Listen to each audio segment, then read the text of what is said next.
Hello and welcome to the final edition of the Chapter 28, Progressivism and the Republican Roosevelt. Today we'll be talking about Taft's presidency, his foreign policy, and domestic policy as well. As we talked about in the last lesson, Taft was a different individual. He claimed that he was a progressive, but held more conservative beliefs, and that's going to cause a lot of tension going forward. But as far as foreign policy and foreign economic policy, Taft was a big believer in what we call dollar diplomacy, in which we would take U.S. companies or U.S. money and dollars and investments and spread them out across the multiple different countries, hoping that they would either buy into the American economic system and trade system, and then throughout a very short amount of time become very dependent upon us. This investment then would give economic influence over those countries. So say that a country has certain laws in place, and despotic rule is the easy one, that they do not give a certain group of people the right to vote, but because they're dependent upon American agricultural goods, let's say beef and corn, that the United States can say, we will withhold our trade to you. Your people will starve if you don't get our beef and corn. And in exchange for us to trade with you, we need you to change a couple of policies, like giving this group the right to vote. And that's kind of the easy one for dollar diplomacy.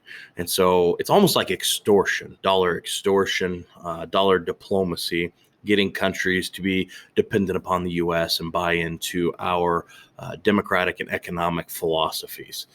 And moving on, in 1909, there was this perceived threat from Russia. They were going to have a railway control in Manchuria, and Taft will have his Secretary of State Knox propose that a group of American foreign bankers buy the railroad and then turn it over to China. And this is going to be really important. It seems like kind of an odd event just kind of thrown in there, but this particular railway in Manchuria is going to become a contested issue that will allow Japan to invade later on, as they are becoming more and more belligerent towards World War II. So a little ways in the future, but this railway being given to China is going to come back and is going to be significant in history. Dollar diplomacy in the Caribbean. So countries like Honduras and Haiti and Nicaragua, there were a lot of stagnant economies there, especially as you're seeing a lot of these imperial and European nations and their influence wane or remove themselves from the Caribbean. So what the United States does is we pump money in, or we inspire them to trade with us to help to jumpstart their economies. Cuba is largely the same way, but we handle them completely different than we do some of these other countries. When Cuba is struggling and not succeeding in the ways that we see some of these other countries succeeding, instead, we just send military in. We restore order because there's some protests and riots going on over the stagnant economy and the depression that's hitting them. We send troops in. We restore the civil peace, and then we advise them on how to change it. And so already you can kind of see how the relationship between the United States and Cuba is a little different than almost everybody else. In the 1960s, when we fast forward and you look at things like the Cuban Missile Crisis and them siding with the Soviet Union, there are reasons as to why their first option is not to side with the United States. Taft here in the United States, he did carry on one tradition. He was a progressive in the terms of trust busting, although it's more of a conservative effort when you look at this as a blanket. I am going to bust every trust across the board, and I am not going to play favorites as Teddy Roosevelt did. So over his 4-year term, he's going to file over 90 trust suits and break up trusts far more efficiently than Teddy Roosevelt ever did. He will oversee at the end of his term the breakup of one of the largest monopolies, one of the largest trusts in Standard Oil. And this will break up into, I think, 6 separate companies across the United States. And it will return competition to the marketplace in oil and kind of spring forward the investment in the internal combustion engine, because now oil and gasoline as a byproduct will become much more affordable. Taft did, in his suits against trust, break up one of Teddy Roosevelt's favorite trusts, U.S. Steel. And when he attacks U.S. Steel, this causes a fissure in the relationship between Teddy Roosevelt, his mentor, and William Howard Taft. And when this company gets broke up, Teddy Roosevelt begins speaking out against Taft instead of for him, as he had campaigned for him in the 1908 election.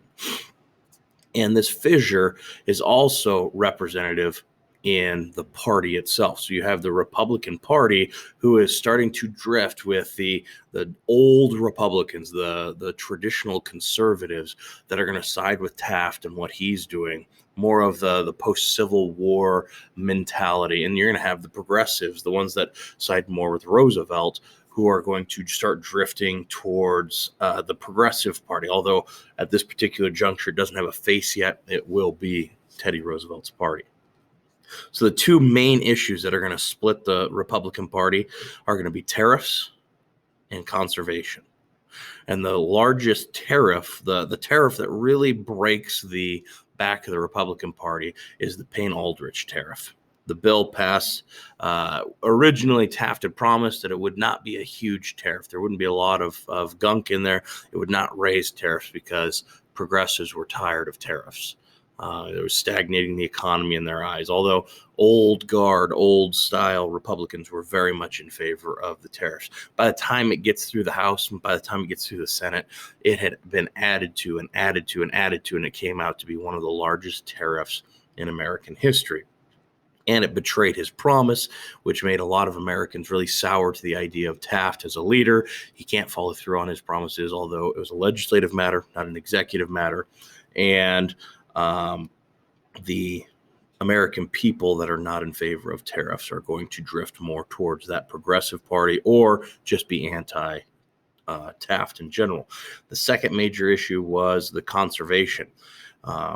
In the last few months of his final, or his term, Taft went ahead and gave the nod for the opening of many of the lands that had been set aside by Teddy Roosevelt under the Conservation and the Newlands Act in Wyoming and in Montana and Alaska. So if you think of these areas, you're thinking wide open areas, beautiful wilderness, lots of resources. The administration of Taft opened these up and allowed corporations, private companies, to come in and begin exploiting them. Gifford Pinchot, the head of the forestry that was appointed by Roosevelt, who was really big in trying to find ways to minimize the development, but allow people to come and enjoy and see these wonderful landscapes and still protect all of the resources. Pinchot speaks out. He says, I don't agree with this. I think this is a horrible idea. And he is promptly fired by Taft.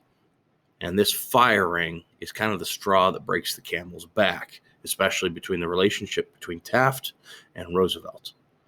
So Roosevelt now is publicly speaking out. He's angry that Pinchot has been fired and the tariffs that are coming into play. And this is going to be the point that Roosevelt starts to make his comeback.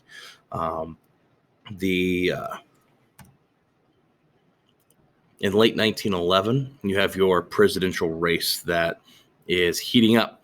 Teddy Roosevelt repeatedly kept hounding some of these Republicans that he would like to come back. He was even quoted as saying that he said that I won't run for a third consecutive term, but I never said anything about a third term in general. So I want to come back. If you guys would let me be endorsed, I'd like to step in. But it turns out that the Republican Party also understands that it's very difficult to vote out an incumbent or a sitting president, and they stick with Taft. And this is going to really anger Teddy Roosevelt. So he's going to form his own party. He's going to step aside and create a progressive party. Robert M. La Follette and him are going to really muster up this progressive party, which will be dubbed the Bull Moose Party. And so for the election of 1912, you're going to have three big name candidates. You're going to have, obviously, the Republican candidate, William Howard Taft, and you'll have the Democratic candidate, who is the subject of the next chapter, and Woodrow Wilson. You're also then going to have the former Republican president and the now progressive ticket or Bull Moose Party ticket president, Theodore Roosevelt.